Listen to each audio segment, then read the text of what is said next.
स्वागत है दोस्तों आपका आपके ही चैनल ओनली मैथ्स एकेडमी में। इस वीडियो में हम लोग क्लास 10 मैथ का चैप्टर 2 पॉलिनोमियल स्टार्ट करेंगे। तो चलिए समझते हैं पॉलिनोमियल क्या होता है। देखिए पॉलिनोमियल यहाँ पे लिखते हैं पॉलिनोमियल। पॉलिनोमियल जो है दो वर्ड से मिलकर बना हुआ है, किससे किससे, पॉली से और नॉमियल से, और किससे, नॉमियल से। देखिए पॉली मतलब होता है मैनी और नॉमियल का मतलब होता है क्या, टर्म। अब टर्म क्या होता है, पॉलिनोमियल को समझने के लिए हमको टर्म को समझना पड़ेगा। और टर्म जो होता है किससे मिलके बनता है, कांस्टेंट और वेरिएबल से मिलके बनता है।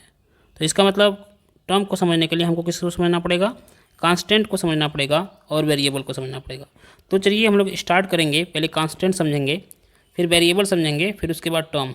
जब टर्म समझ लेंगे तो हमको अपने आप से पॉलिनोमियल समझ में आ जाएगा। तो चलिए स्टार्ट करते हैं कि कांस्टेंट क्या होता है। तो देखिए कांस्टेंट क्या होता है, अ सिंबल आर साइन, एक कोई सिंबल हो या फिर साइन हो, विच हैज़ फिक्स्ड वैल्यू, जिसकी वैल्यू क्या हो, फिक्स हो, जिसकी वैल्यू समय के हिसाब से बदले ना। जैसे यहाँ पे एग्जांपल में लिखा गया है, देखिए 2, जहाँ भी 2 लिखा गया है उसको हम लोग क्या करेंगे, हमेशा 2 ही पढ़ेंगे।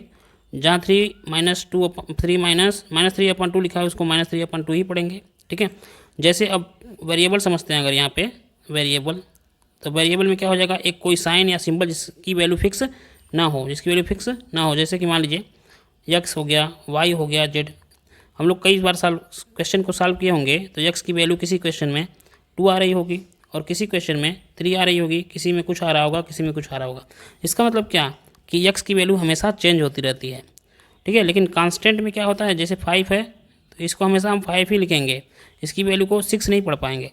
लेकिन यहाँ पे जो यक्स है, वाई है और जेड है, कभी जेड की वैल्यू 2/3 भी आ सकती है, किसी क्वेश्चन में जेड की वैल्यू 1 आ सकती है ना। तो इस तरीके से इनकी जो वैल्यू है वो हमेशा चेंज होती रहती है।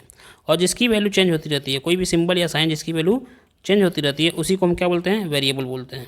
तो हमने कांस्टेंट और वेरिएबल को बड़े अच्छे से समझ लिया। अब चलिए टर्म को समझते हैं कि टर्म क्या होता है। तो चलिए देखते हैं टर्म क्या होता है।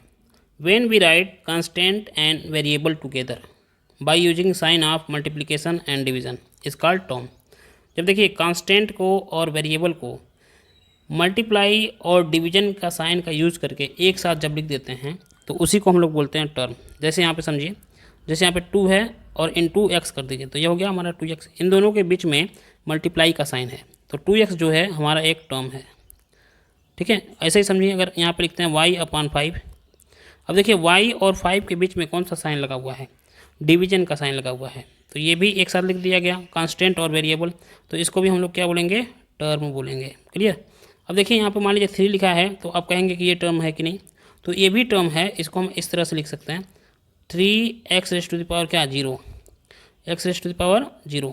जब किसी भी नंबर पे पावर 0 होता है तो उसकी वैल्यू क्या होती है, 1, यानी कि इसको ऐसे लिख सकते हैं 3 × 1, तब भी कितना आ जाएगा, 3, क्लियर। तो टर्म हमको समझ में आ गया। अब हम लोग समझते हैं अलजेब्रिक एक्सप्रेशन को। अलजेब्रिक एक्सप्रेशन को समझ लेंगे तो पॉलिनोमियल को आराम से समझ सकते हैं।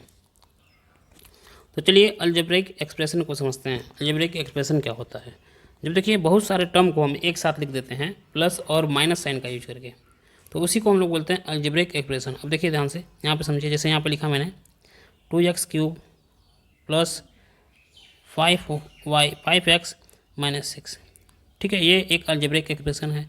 यहाँ पे लिख दिया हमने 3y⁻³ + 6x - 5y, ये भी क्या है, एक अलजेब्रिक एक्सप्रेशन है। देखिए बहुत सारे, ये भी एक टर्म था, ये भी एक टर्म था और ये भी एक टर्म था। इन तीनों को हमने प्लस और माइनस का यूज करके एक साथ लिख दिया, तो इसी को बोलेंगे अलजेब्रिक एक्सप्रेशन।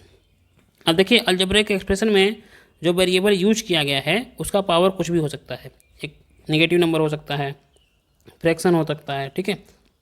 लेकिन अगर यही अब पॉलिनोमियल होने के लिए अलजेब्रिक एक्सप्रेशन ही एक टाइप का पॉलिनोमियल होता है, लेकिन उसमें क्या होना चाहिए कि वेरिएबल का जो पावर होगा वो एक होल नंबर होगा। होल नंबर मतलब कहाँ से स्टार्ट होता है, होल नंबर 0 से, तो 0 होना चाहिए, 1 होना चाहिए, 2 होना चाहिए, 3 4 डॉट डॉट डॉट।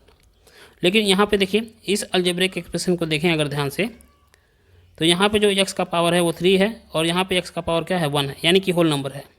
तो ये जो अलजेब्रिक एक्सप्रेशन है ये एक पॉलिनोमियल भी है, ये क्या है, पॉलिनोमियल भी है। तो अलजेब्रिक एक्सप्रेशन ही पॉलिनोमियल होता है, लेकिन उसमें वेरिएबल का पावर क्या होना चाहिए, होल नंबर होना चाहिए। अब दूसरे वाले अलजेब्रिक एक्सप्रेशन को देखते हैं। तो यहाँ पे जो y का पावर आ गया वो आ गया 3/2। 3/2 तो होल नंबर है नहीं। अब ये जो एक्सप्रेशन लिखा गया ये अलजेब्रिक एक्सप्रेशन तो है, लेकिन ये पॉलिनोमियल नहीं है। क्यों नहीं है? क्योंकि यहाँ पे y का पावर एक होल नंबर नहीं है। ठीक है, और हमको क्लास 10th में पॉलिनोमियल इन वन वेरिएबल ही पढ़ना है। और यहाँ पे देख रहे हैं कि इस पॉलिनोमियल में कितने वेरिएबल यूज कर लिए गए? 2 वेरिएबल। क्लियर? तो हमको सिर्फ एक ही वेरिएबल वाला यूज करना है। तो चलिए आगे बढ़ते हैं। तो अब हम लोग देखते हैं टाइप्स ऑफ पॉलिनोमियल। पॉलिनोमियल कितने टाइप्स के होते हैं?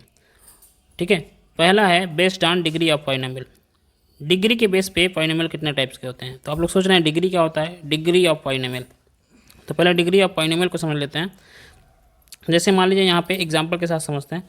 यहाँ पे एक पॉलिनोमियल लिखा हुआ है हमारा, ठीक है।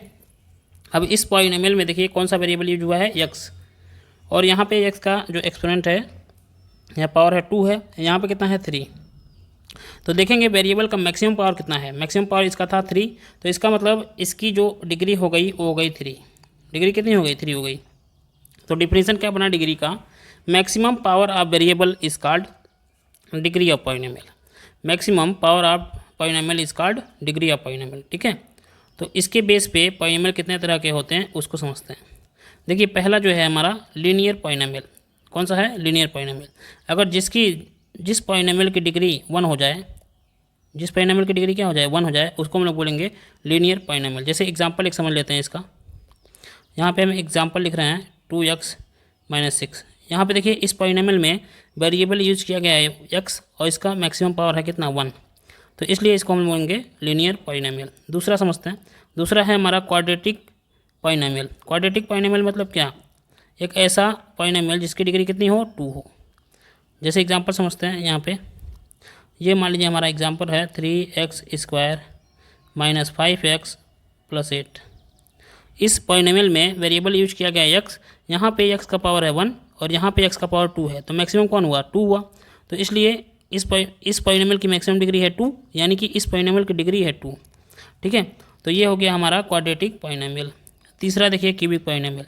जिस पॉलिनोमियल की डिग्री कितनी हो? 3 हो, उसी को हम लोग बोल देंगे क्यूबिक पॉलिनोमियल।